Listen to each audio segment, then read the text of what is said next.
Bismillahirrahmanirrahim. Assalamu alaikum. You're watching Newsroom. I'm your host, Khalid. But today is the 6th of August 2021. It's a Friday at the end of the week, and these are the stories that we will be discussing during the course of the show. We will begin, ladies and gentlemen, by Pakistan, that continues to be on the red list, while countries such as India have been put on the amber list, and there has been a lot of condemnation from different sections of the society, whether it be from Pakistan by Shri Mazari, the Minister for Human Rights, by other people, also for Fawad Chaudhry Sahab, who's posted an online tweet regarding an online petition which calls upon the British government to remove Pakistan from the red list, or that be the British MPs that have talked extensively on this criteria on which Pakistan has been put, despite the fact that Pakistan has much less COVID cases than countries such as India. Why politicize the COVID-19? This is going to be our leading segment. Then, ladies and gentlemen, in our second segment of the day, we will be talking about the inflow through the Roshan Digital Account that has reached 1.87 billion US dollars by the end of July, with the first month of the current fiscal year, which has witnessed the highest inflow since this was launched in September last year. Of course, we'll be talking about the different aspects of it. What are the positives? What are the negatives? What attracts people and expatriates to the Roshan Digital Account in our second segment. Then, ladies and gentlemen, we'll be talking about our Hindu community. That is, of course, an important pillar of our society, of our country. And despite what has happened at the temple, images of which you are seeing in the parallel windows, there has been condemnation across the board, whether it be in the National Assembly, whether it be by the Prime Minister Imran Khan, who has also said that the temple will be reconstructed and the culprits be brought to justice at the earliest, whether it be the judiciary also that has taken this into account through a suo motu notice. Pakistan has reacted severely to what has happened as far as this temple incident is concerned. Let's begin, ladies and gentlemen, with, of course, our first segment, and that first segment, ladies and gentlemen, concerns what has happened as far as the politicization of COVID-19 is concerned, especially with the decision taken by the British government to continue putting Pakistan on the red list. More in the following report. Despite rigorous vaccination drive, the world is still tirelessly battling the pandemic-induced health catastrophe as Delta variant sparked fourth wave. The novel variant of Indian origin has proved to be the most formidable variant of corona owing to the fast spread and resilience. There is mounting evidence that Delta variant can not only infect fully vaccinated people, but can also further spread by vaccinated individuals. Hence, it's too early for world economies to fully open or governments to loosen restrictions against the backdrop of severe infections and hospitalizations caused by the new version of the coronavirus. In order to contain the spread of the virus, National Command and Operations Center announced revised restrictions for a number of cities as fourth wave in Pakistan has continued its upward trajectory. The World Health Organization urged the governments globally to contain Delta before it turns unbridled health challenge and drives the pandemic. As per WHO statistics, an 80% average increase in COVID-19 cases was recorded over the past 4 weeks in 5 of the health agency's 6 regions, a colossal surge largely fueled by the fast-spreading Delta variant. After its initial upheaval in India, the Delta virus has now spread to 132 countries and territories. According to recent findings by the US Centers for Disease Control and Prevention, a review of findings from other countries showed that each person with Delta infects on average 8 others, making it as transmissible as chickenpox. Microbiologist Sharon Peacock noted that the biggest risk to the world at the moment is simply Delta, as it's the fittest and fastest variant yet. Now, to talk about why the COVID-19 is being politicized in such a manner, we've been joined by Hamid Khan Al-Mashriqi. He's a leading analyst. Hamid Saab, thank you very much to have joined us. Hamid Saab, why politicize an issue such as COVID-19 and discriminate between countries as far as COVID-19 is concerned and travel when it comes to countries such as the United Kingdom? What is the basic philosophy or politic behind it? Thank you very much, Umar. to be honest, I'm in England, and for the last 2 days, I'm getting hundreds of messages and calls from Pakistani diaspora here and from people from Pakistan that, I mean, we need to take this to the official level, to the British government now, and Pakistan media has to take part in it. And I really appreciate your program about that. To be honest, it's a very unjust, discriminating, biased, unfair decision by Boris Johnson's government to put Pakistan still in the red list, while Pakistan's infection rate is one of the lowest in the, not only in the region, it's in the world. Then on the other hand, India's infection rate, India's rate of spread, India's rate of death is much higher than Pakistan. All the statistics, if you look into it, I mean, they all are much, have much difference as compared to Pakistan and India. Indian, figures and everything tells that it should remain in red list rather than bringing India to amber list. And on the other hand, making it so much politicized and coming under the influence of Indian lobby in Britain, that Indian government has kneeled down and put the public lives at risk due to bringing India into amber list. On the Hmm. other hand, Pakistan has, significantly progressed in terms of controlling COVID-19, in terms of handling it. Not only WHO, rather US CDPC and all other health agencies have appreciated Pakistan throughout every kind, in every situation or every wave of COVID-19. And if you look into the recent Delta variant, it is again an Indian conspiracy who changed its name. It is actually an Indian variant. It is Of actually course. spread from India. But Hmm. due to the influence of India on America and on health, WHO, and then on India and England and everywhere, they changed its name into Delta variant. Okay, we call Hmm. it Delta variant. We don't want to be racist or But of anything. course, everybody But knows that it's of an Indian origin. But yes, Hamid Saab, you're in the United Kingdom as we speak, as you've told me as well. And you've said you've received hundreds of messages from the Pakistanis. There's also an online petition that is going on as we exactly. I speak was that has been tweeted by our Minister for Information, Fawad Chaudhry Saab. How many signatures have yet come as far as this petition is concerned, and how important are petitions such as these to yes. have this issue debated in the British Parliament?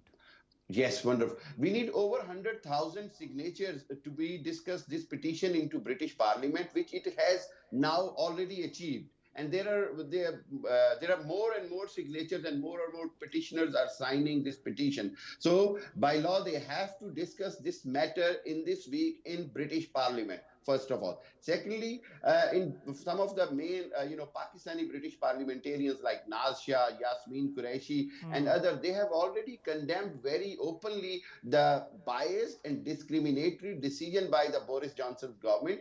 And this is not only very much concerning for the Pakistanis here, this is concerning for everybody who is having a concern for their health and controlling the COVID-19 in the UK. So this is absolutely unacceptable. And yes, this due to this petition, it's going to be discussed in the parliament. There is Hmm. a need to be put more pressure on the British government to bring Pakistan in amber list. If you look into the countries in the amber list, like Iraq, Syria, Turkey, UAE, they all have one way or the other more infectious rate, more rates of deaths as Hmm. compared to So Pakistan. So there there is seems to no be a clear reason. discrimination, Hamid Saab, if I'm not Absolutely. wrong, there seems to be a very clear discrimination. You Yes, talked Omar. about Naz Shah, the member of parliament. In April as well, when Pakistan had been put on the red list, she was also one of the few parliamentarians that had brought this to the notice of her fellow parliamentarians, saying that Pakistan, even at that time, did not have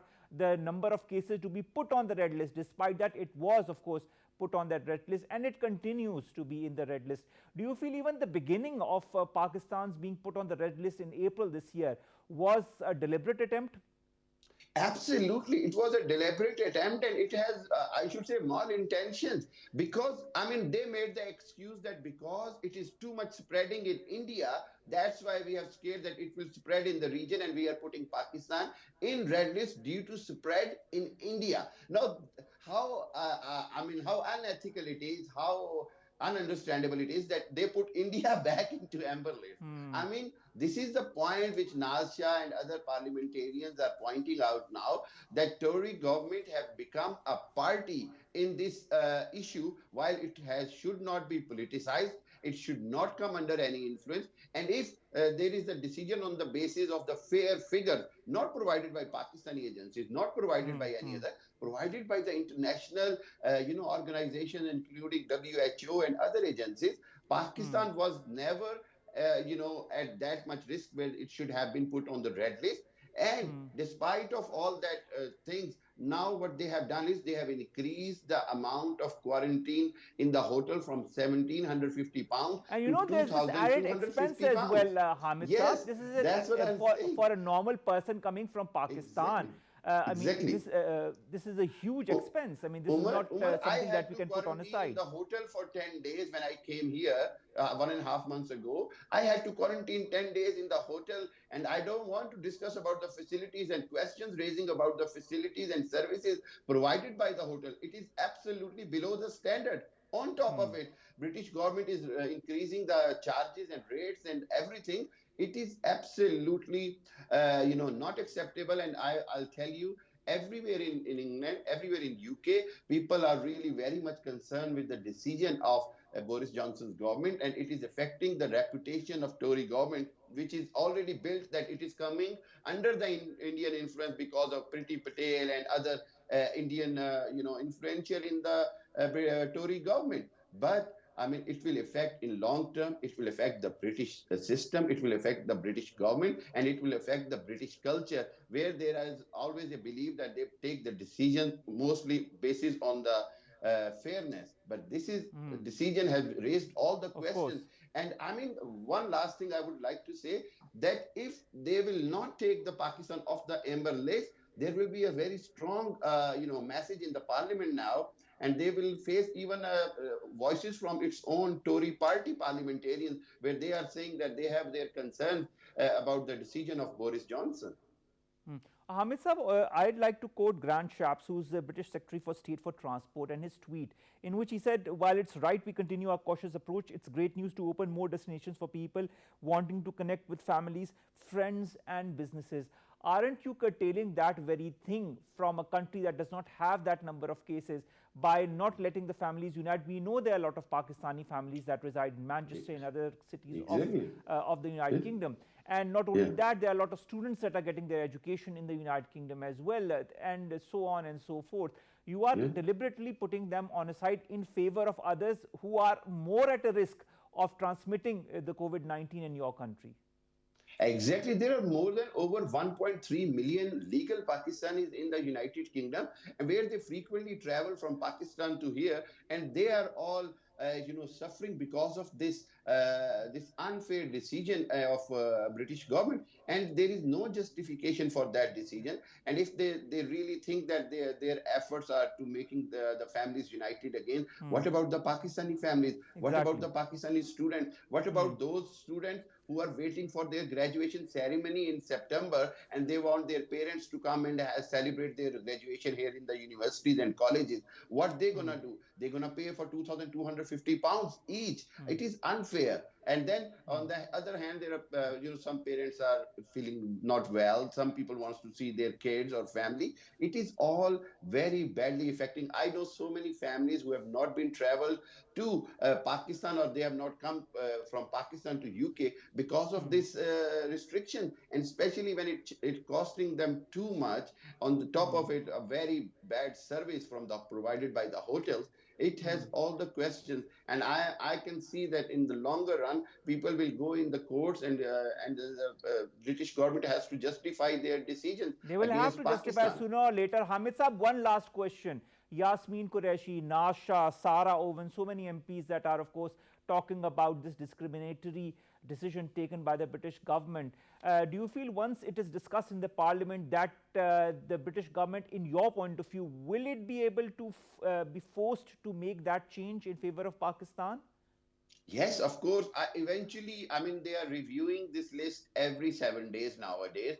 And people are hoping that with this all reaction from the public and parliamentarians of this unjust decision, there are very high chances that they will put Pakistan into amber list, at least if not in the green list, because Pakistan have qualified all the criteria which it should be at least in amber list. And yes, I mean that is the whole point, that I mean, the more voices will go to the parliament, there will be a pressure on Boris Johnson and his Secretary of Health, that they have to put the Pakistan on the amber list. And the sooner they do it, the better it is, because public is very, very upset and public is suffering for it. And British government, British culture is not known for suffering the people. They need to Exactly, and understand the of course, suffering of the the people. Pakistani community plays a huge role as far as the British economy Exactly. and the British Yes. society is concerned. 10 Thank you very times much, of Hamid a Khalid GDP Mashiki growth. Saab, to have joined us and to have talked to us about this very important issue, that is political discrimination, in fact, of countries such as Pakistan on the basis of COVID-19, when everybody knows that the number of cases of COVID-19 in Pakistan is much less than other countries that have been given the amber list, such as India. Let's hope that better sense prevails in the United Kingdom. In our second segment, ladies and gentlemen, we will be talking about the Roshan Digital Account, whose inflows have reached 1.87 billion US dollars by the end of July. More in the following report. Roshan Digital Account, a banking solution for non-resident Pakistanis, earns kudos by securing the whopping $1.87 billion inflows at the end of July. According to stats shared by State Bank of Pakistan, RDA received $307 million remittances in July compared to $310 million in June, exhibiting flow of over $300 million per month. The cumulative stats data depicts that till now, non-resident Pakistanis from over 175 countries have opened 199,747 accounts across different Pakistani banks through online digital portals without physically visiting branches. The milestone inflow of deposits by overseas Pakistanis demonstrated sound confidence and interest of non-resident Pakistanis in this initiative. Thus, this landmark initiative launched by State Bank of Pakistan back in September 2020 has been unprecedentedly successful in facilitating non-resident Pakistanis to enable them to remotely open bank accounts in Pakistan. Furthermore, this risky gamble paved way for working on novel ideas for countries' foreign exchange reserves. The success story of Roshan Digital Account will hopefully pay enormous long-term dividends in the international market as persistent financial inflows strengthen countries' image in global financial order. State Bank also asserted that Pakistan's external position was at its strongest in several years. It is pertinent to mention here that Pakistan is recovering from pandemic-induced recession through economic pragmatism, such that the current economic recovery is accompanied by external stability. Now, to talk more about Pakistan's economy and how the Roshan Digital Account has helped it grow even further, we've been joined by Dr. Usman Chohan. He's a leading economist from Pakistan. Dr. Saab, thank you very much to have joined us. Dr. Saab, first of all, tell all of those viewers who do not understand a bit about the concept of the Roshan Digital Account. What the Roshan Digital Account aims to do is bring in foreign capital that is owned by Pakistanis so that they can invest in the country, so they gain an honest and reasonable return, but they also contribute to national development through a normalized banking channel that offers the same service to all overseas Pakistanis. All right. What exactly is capital flight, Dr. Saab? Capital flight is the idea that when things get bad, the money goes out the door first. And emerging markets always face this crisis that although they lure money when the times are good because the rates of return are higher, when the times are bad, foreign investors often take their money out of emerging markets first because the risk profile is so much higher. Pakistan has faced capital flight in the past, and there is a big concern always for all emerging markets that if things get bad, the money will go that we have attracted. So what in this case of the Roshan Digital Accounts and the different mechanisms, the different processes that have been launched under it, for example, the Naya Pakistan certificates also as well, how durable, how stable are they? This is an excellent question, a deep question about whether having this instrument to bring in money into Pakistan will stand the test of time. I believe it will. I believe that it's a good program in that sense because the Pakistanis who live abroad they face an otherness in those societies which makes them recognize the importance of investing in Pakistan. They want to have a connection to the country. And in that context, if times are tough here, they will not take their money out the door, I hypothesize, as a foreign investor looking at a portfolio of countries would. And so that's the durability of this. As you asked for the Naya Pakistan certificate, it is one of the instruments that you can invest in as part of this scheme, but there's questions about how much we are paying in interest. The interest rate, of course. Speaking of the interest rate, what kind of questions do people have as far as the Naya Pakistan certificates are concerned? Are these queries or questions genuine? Yes, they are. Particularly the question of what is the return that they're getting. So Naya Pakistan certificates pay 6%, and at higher tenors or longer tenors, they pay more than that. For a US dollar denominated account, for Pakistani, they pay 10% return. So then my question as an investor or an economist is 6% US dollar return here versus virtually zero in the United States, because interest rates have gone to zero. Pandemic and also the 2008 financial crisis.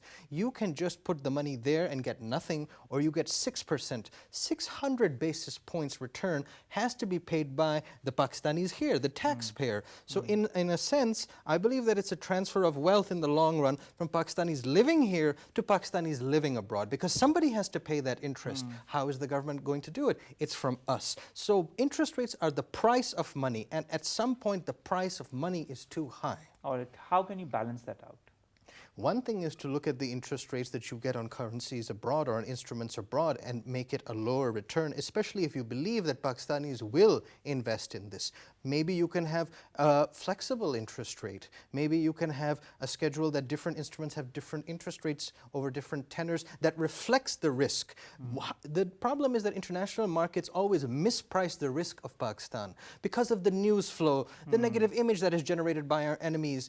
And so they exaggerate the amount of risk. Pakistanis overseas know what Pakistan really is. They long to come back. So their idea of risk is far lower. 6% is probably an average of those two numbers. All right. So now speaking again about these Roshan digital accounts and different instruments, as you've pointed out under these, the governor of the State Bank of Pakistan said last month that since September, these initiatives for overseas Pakistanis had generated an inflow of 1.8 billion US dollars. Do you feel this is going at an increasing level? Do you feel in the coming months this amount is also going to increase? And do you feel this is a steady trend? That is an excellent question, and I believe it is. On average, the click is $300 million per month, and so the 1.8 billion plus is the cumulative since last September. I believe that because the conditions in Pakistan are continually looking comparatively better, more and more money will come in. Not just that it's our Pakistanis living abroad, but the overall investment climate is going to be better. And a big part of that is the coronavirus pandemic that was handled well by our government. It makes it look like a stable and sane society, particularly compared to our neighbors. All right. Now, in March this year, it was told to us that the digital account had attracted 671 million US dollars in the first 6 months. Then we were told that 1 billion had been achieved by April this month. And now we are, of course, in the month of August, and in July, in the fiscal year, $1.87 billion. And you say that trend is going to continue at a steady pace. What other instruments do you feel that the government or the State Bank of Pakistan could bring in to attract the expatriates, to attract those Pakistanis who want to invest in Pakistan? That's an excellent question. There's two parts, which channels and which end use. So in terms of the channels, I think Roshan Digital Account should be the mainstream. That should be the standardized model for all capital to come from our expatriates. In addition, Pakistan is raising capital in the international markets, the Eurobonds and stuff, with the idea that having a large buffer of reserves will make our economy strong and resilient to crises. This is, of course, the model that other countries have followed to withstand crises. This is the Mahathir model for Malaysia that they had to, after the baht crisis of 1998, they had to have $100 billion in reserves, and they do. They have $106 billion. India has also piled a large trove of reserves that's about $600 billion. And so we, at $25 billion, are increasing it. but we should also aim for $100 billion. But again, the question is at what price of money? And as far as the end use, well, there's plenty of projects that are happening in Pakistan. We just simply have to look at the portfolio, which includes the Naya Pakistan certificate, and see how the government is deploying that capital to earn a higher return. Because if you bring in all this money and pay a high interest rate, but you're not using it for anything, then you have different problems. All right. Now, let's also talk about the current account deficit that the State Bank of Pakistan said had fallen 2.6% of the GDP. He said that it was the lowest in 10 years and it was supported by all-time high exports and remittances. But he also said that this current economic recovery should be accompanied by external stability. Would this trend continue in the months to come, or do you feel there could be a destabilization due to certain external factors? There is always the risk of external destabilization, and the biggest one in my mind is the coronavirus pandemic. As the Delta variant spreads and all of these strains happen, perhaps the international markets may be roiled. But the problem is that in the financial, particularly the equity markets, have been rising up, even though the real economies have been in big trouble. The US stock market, for example, because so much money was pumped into the system, had nowhere to go except the stock market, and so the valuations of companies did not reflect the fact that there's economic paralysis.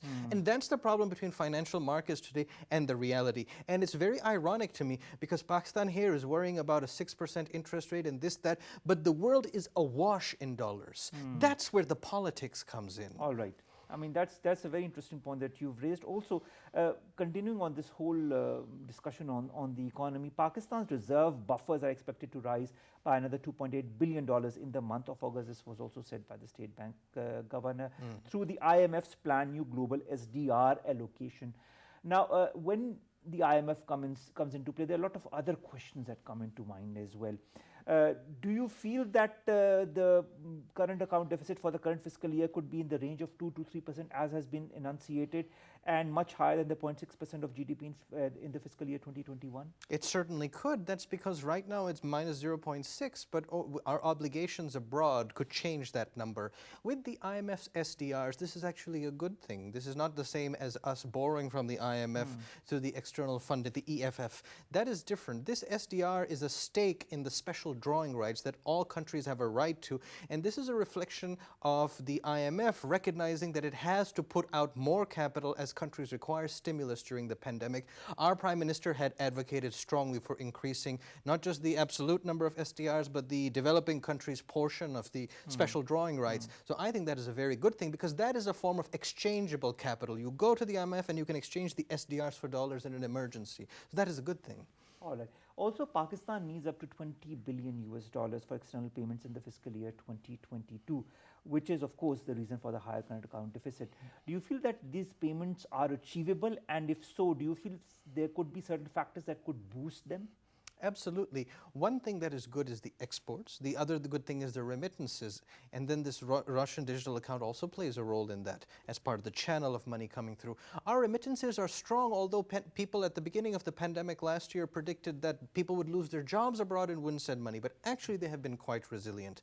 Similarly, our exports, our major exporting categories actually took share from other countries and took orders, and their orders were booked for a long schedule. So actually, in terms of the pandemic and the resilience, it's actually been a test for Pakistan that it has passed successfully. The number of Roshan Digital accounts by the end of July has touched around 199,747. What other initiatives or incentives do you feel that the government can put into place in order to further boost the number of account holders? I think one important thing is the advertising abroad. I say advertising because those people who were willing to invest and were waiting for such a vehicle to exist have already done that. The low-hanging fruit is gone. It's almost 2 lakh investors, but almost $2 billion. So that is a very good ratio. As you move down in terms of people's portfolio of capital, they may need to be made aware of it. Testimonials help with that. Perhaps some people say that it's easy to sign up. Perhaps people say it's difficult. Those things will now make a difference. But you should simply expect a steady flow because economies are not just about rapid jumps and rapid falls. For an emerging market, signaling stability is the best thing. So 300 million per month would be a good sign, actually. When you talk of signaling stability, there are a lot of other factors that contribute to that as well. How can Pakistan also move forward? Because there are certain factors that are external, there are certain factors that are internal that deliberately do not want that stability in Pakistan to continue. How should Pakistan move forward, not only countering those spoilers, but also at the same time telling the whole world what Pakistan is going through and how it is moving forward in order to achieve economic stability? This is the big question that is on everybody's mind, and I think it's very important to look at it as the risks that are in our neighborhood first. So what you have now is a very risky situation in Afghanistan. We are starting to plan for it, but no amount of planning can prepare you for that amount of violence, God forbid, if it erupts. Of course. That's the first thing. But if, as far as our resilience goes, the signs in Pakistan, if it were just an isolated domestic economy closed off from the world, would be positive. Now what we require is to see that the global markets also start to move dollars around in a more stable manner. Politicization is removed from the system, at least minimized to some degree, and the FATF, which is our area of common conversation, starts to realize, as for example, the confession of S.J. Shankar, the Indian external minister's confession to his own party that this is what they're doing. I think it's time to push back on that because the FATF is a big part of that. And all of the major centers of financial power in the world should reevaluate their portfolios because since the pandemic, everybody has been on a kind of autopilot, not knowing what is going to happen next. Now it is time for people to start taking a sober look at who has come up and who has come down. And Pakistan has come up after the pandemic. And finally, when it comes to Pakistan, there are those that are discriminating against it, but there are those that are standing by it as well. What does Pakistan need to do in order to further strengthen itself economically, stand with its friends, or also counter the negativity of its adversaries? Above all, you should always try to be strong within. Friends and enemies can come and go, but as far as the reforms that this government is taking, they're positive and honest. But when I say look within, I'm particularly concerned about the tax base. We are tapping the overseas Pakistanis because they have an emotional attachment and they're also successful abroad. But as far as us living here, there is much to be done in terms of us pooling our capital for the benefit of everyone in society. And the government is working on it, but this is where the vested stakeholders become quite rigid, quite retaliatory, and that's where I want us to do the most work. Let's hope that our people see through it and our people understand the situation and collectively move forward in order to stabilize our economy. Thank you very much, Dr. Chohan, to have joined us and to have talked to us not only about the Roshan Digital Accounts, but also so much more concerning Pakistan's economy. Ladies and gentlemen, that brings us to our third and last segment of the day, and that concerns what has happened to Hindu temple and the way our government and our people have reacted to it, including our judiciary. More in the following report. There emerged some grotesque reports on social media of a violent mob attack on Ganesha temple in Rahim Yar Khan in Punjab province of Pakistan on Wednesday. Hundreds of people reportedly ransacked a Hindu temple in Bhong town and blocked the Sakhar Multan motorway after a 9-year-old Hindu boy who allegedly urinated in a local seminary was granted bail by a local court on Wednesday. Hindu elders did tender an apology to the seminary administration, saying the accused was a minor and mentally challenged. Responding to the situation late in the evening, district administration deployed rangers in the area after Deputy Commissioner Dr. Khurram Shehzad and District Police Officer Asad Sarfaraz visited the town. In order to ensure prompt action to safeguard rights of minorities and make an example out of this heinous event, the Supreme Court on Friday took suo motu notice of the incident and ordered immediate arrests of the culprits as well as temple's restoration. Furthermore, terrorism clauses had been incorporated in the first information report. Prime Minister Imran Khan strongly condemned the temple desecration and directed the district administration to probe the matter and take strict action against the culprits. Earlier, Special Assistant to Prime Minister on Political Communication Dr. Shehbaz Gill said that Prime Minister Office had taken notice of the sad and unfortunate incident. Islamabad has always been vigilant in ensuring the safety, security and well-being of its minority communities. Now, whatever has happened in this temple is, of course, being condemned large and wide across Pakistan, whether it be our Prime Minister that has announced that his government will restore the Hindu temple that was damaged by this charged mob in the Bhong village of Punjab's Rahim Yar Khan, whether it be Shri Mazari Sahiba who's talked very openly about it, whether it be Shehbaz Gill Sahib who's talked, whether it be in the National Assembly today that condemned the attack on this Hindu temple in the Bhong area. This resolution was moved by the Minister of State for Parliamentary Affairs, Ali Muhammad Khan, who also said that the Prime Minister had also condemned the incident and had issued directives to bring the culprits to justice. Whether it be the other members of the National Assembly that also denounced this heinous incident that happened in this temple in Bhong area of Rahim Yar Khan, or whether it be the judiciary of Pakistan also that has taken a suo motu notice as far as this incident is concerned, and has also censured the Punjab police for failing to safeguard the Hindu temple that was attacked by this mob. A very strong statement came from the Chief Justice of Pakistan, in which he talked to all of those in the administration, and he said that the necessary needs to be done at the earliest and the culprits need to be brought to justice. This is what our government is, this is what our judiciary is, and this is how we need to react to incidents such as these. And this is how we will continue to do that whenever anything damages our country or our society. With that, ladies and gentlemen, we come to an end of today's newsroom. We'll see you inshallah on Monday with new segments and new stories that matter to you and to us in Pakistan. Till then, I implore you to kindly follow the SOPs and get yourselves vaccinated. And despite getting vaccinated, continue to follow the SOPs, wear the masks and wash your hands and stay away from crowded places. Allah Hafiz and have a great weekend.